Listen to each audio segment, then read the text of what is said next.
আলহামদুলিল্লাহ আমরা বর্তমানে এমন একটা সময় এসে অবস্থান করছি, ওয়াজ ও মাহফিলের জন্য আর কারো ধারে ধারে ঘুরতে হয় না। আমরা বিগত দিনগুলো যদি একটু লক্ষ্য করি, বিগত বছরগুলোতে ওয়াজ মাহফিলের জন্য বিভিন্ন বিভিন্ন জায়গাতে গিয়ে আমাদেরকে পারমিশন নিতে হয়েছে। আজ বাংলার আনাচে কানাচে অলিতে গলিতে ওয়াজ মাহফিলের হরদম শুরু হয়েছে। আলহামদুলিল্লাহ, বাংলার সোনার মুসলিমগণ এমন দিনটার আশাই দীর্ঘদিন ছিল। আল্লাহ তাবারক তাআলা সেটা কবুল করেছেন। আলেমগণ আপন, কে আপন? আলেমগণ আপন।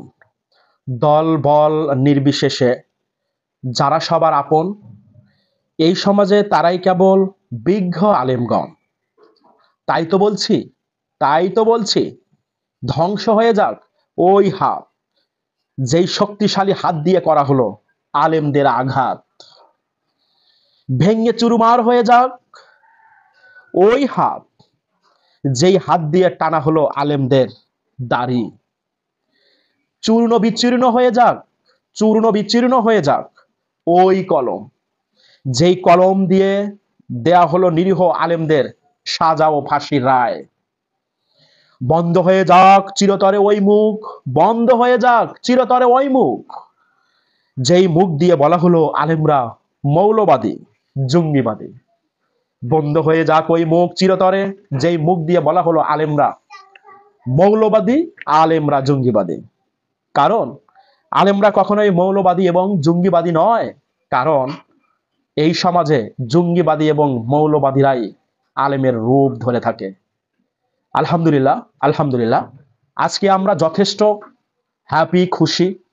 কারণ হলো যে আজ আপনারা নিশ্চয়ই লক্ষ্য করছেন, সারা বাংলার জমিনে প্রত্যেকটা দিন বিভিন্ন মহল্লাতে ওয়াজ মাহফিল হচ্ছে।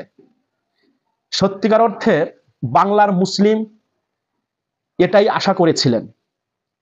আমরা যদি একটু অতীতকে দেখি, বিগত বছরগুলোতেও ওয়াজ মাহফিলের জন্য বিভিন্ন জায়গায় অনুমতি নিতে হয়েছে, বিভিন্ন প্রশাসনের কার্যালয় থেকে।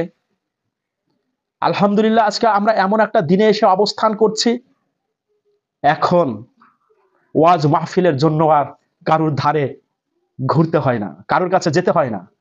কারণ আমরা মুসলিম, সিংহভাগ মুসলিমের বসবাস এই সোনার বাংলায়। সুতরাং আজ প্রত্যেকটা মহল্লায় অলিতে গলিতে ইসলামের যে প্রতিধ্বনি, ওয়াজ মাহফিলের যে প্রতিধ্বনি, সত্যি সত্যি এটি অনেক বড় মনোমুগ্ধকর। আমরা অনেক আনন্দিত, আমরা অনেক গর্বিত। মহান রব্বুল আলামিনের নিকট আমরা অনেক বেশি কৃতজ্ঞতা জ্ঞাপন করছি এই দিনটির জন্য।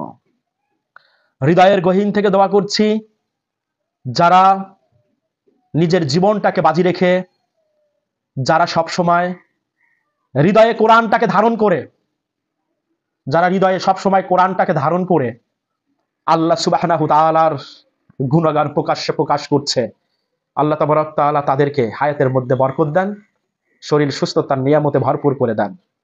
এভাবেই হোক ইসলাম প্রচার।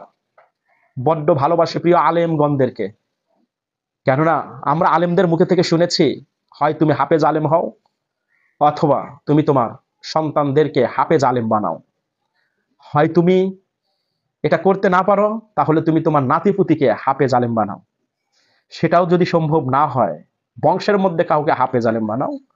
সেটাও যদি সম্ভব না হয়, তাহলে তুমি আলেমদের সাথে সম্পর্ক রাখো। আলহামদুলিল্লাহ, আলহামদুলিল্লাহ, বাংলার সকল হক্কানি আলেমগণ এই ছোট্ট হৃদয়ের মধ্যখানে থাকবে আজীবন। All the best. সকল মুসলিম উম্মার জন্য অনেক বেশি দোয়া এবং শুভকামনা রেখে এখানে শেষ করছি। ওয়া আখিরু দাওয়ানা আলহামদুলিল্লাহ। আসসালামু আলাইকুম ওয়া রাহমাতুল্লাহি ওয়া বারাকাতুহু।